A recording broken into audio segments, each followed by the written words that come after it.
Magandang araw po sa inyong lahat and welcome back to my channel.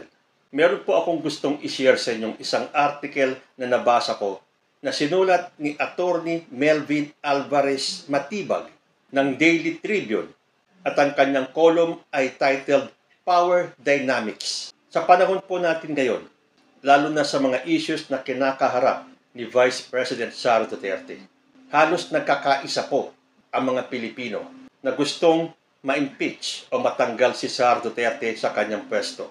Pero impeach or not, meron pa rin po naman siyang haharapin na mga kaso sa korte. Pero Sara Duterte is putting on a brave front. Hanggang ngayon, maririnig natin sa iba't ibang mga speaking engagements niya. Kahit na uncalled for na, isinisingit pa rin niya at gustong ipaalam sa kanyang audience na siya pa rin ang tama, na she is above everybody, that she is above the law. Simply put, siya po ay isang Bratinela. So I would like to share and read this article from Attorney Matibag at ang title niya ay Game Over for Bratinela. So, with the permission of Attorney Melvin Alvarez Matibag sa kanyang column na Power Dynamics ng Daily Tribune, babasahin ko po sa inyo yung buong article. And I read, What began as an ambitious power grab she and her allies initiated in Congress has ended in humiliating defeat for Vice President Sara Duterte, the self-styled Bratinela of Philippine politics. Once positioned as a dominant force poised to extend the Duterte dynasty's rule, Sara's chaotic gambit to wrest power from President Ferdinand Marcos Jr. has backfired spectacularly. Instead of consolidating her position, she has alienated allies, squandered political capital, and hastened the downfall of her family's once formidable political empire. Sara's move to seize control was not subtle. She sought to position herself as the real center of power in the Marcos administration, demanding control of both the military and the national budget. In her mind, President Marcos Jr. owed her the presidency, an entitlement that emboldened her to disrespect him without regard for the institution he represents. This blatant disregard is not just arrogance, it is dangerous. Sara's seething obsession with power appears to have triggered her mental instability.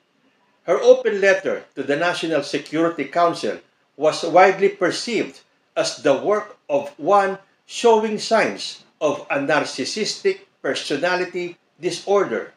The public perception is crystallizing around the idea that disorder reigns in Sara's head, manifesting in public outbursts, profanity, and erratic behavior unbecoming her office. The verbal attacks against the president, her superior in the hierarchy of power, exposed a disorganized mind incapable of self-restraint and strategic thinking.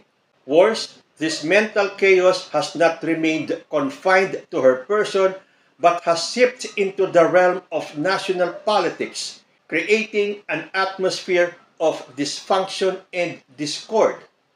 Therefore, Sara the Bratinela equals disorder raised to the second power.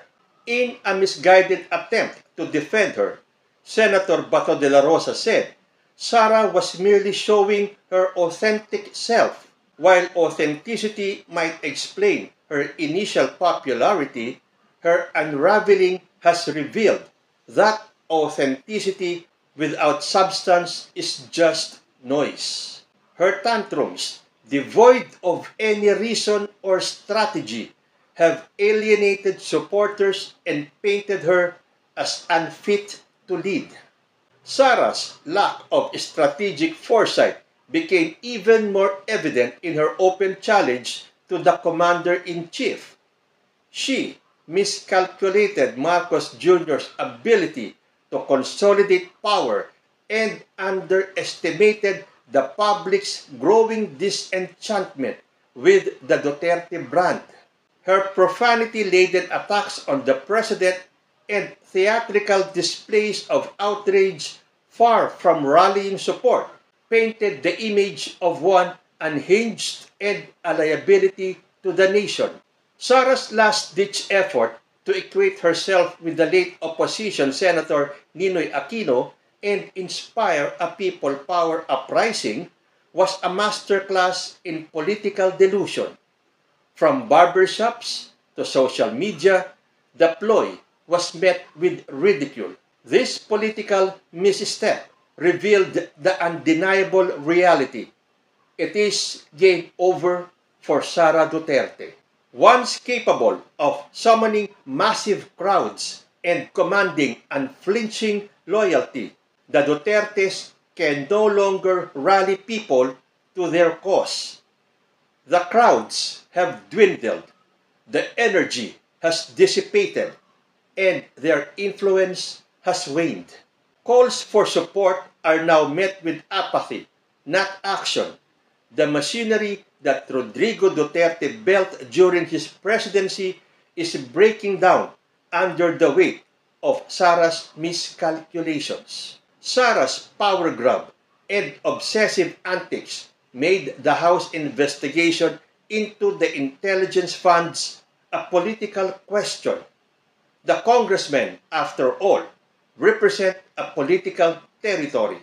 The investigation has revealed to the public that there are systemic loopholes in the disbursement and liquidation of confidential funds that brought to existence and enabled Mary Grace Piatos.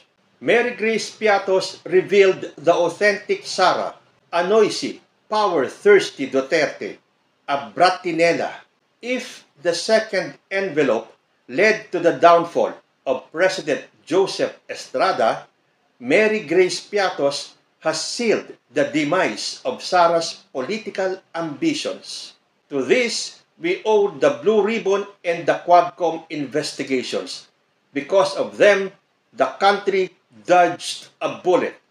We cannot afford to have a leader with a temperament of Jinx and the mind of Silco.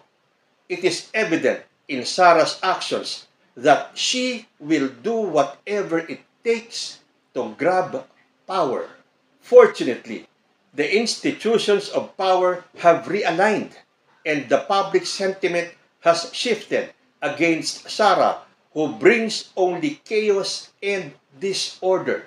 Sara equals disorder raised to the second power, has no place in a country seeking stability and growth. End of article. Wow! Salamat Attorney Matibag sa isang napakagandang artikulo na nanonood sa kaibuturan ni Sara Duterte. Kayo po, naniniwala ba kayo na lahat ng aksyon na ito ni Sara Duterte ay nagpapatunay lamang that she will do whatever it takes to grab power? What are your thoughts about this? Comment lang po down below at magbabalik ang usapang Tito Manny. Diyos ti Agmina.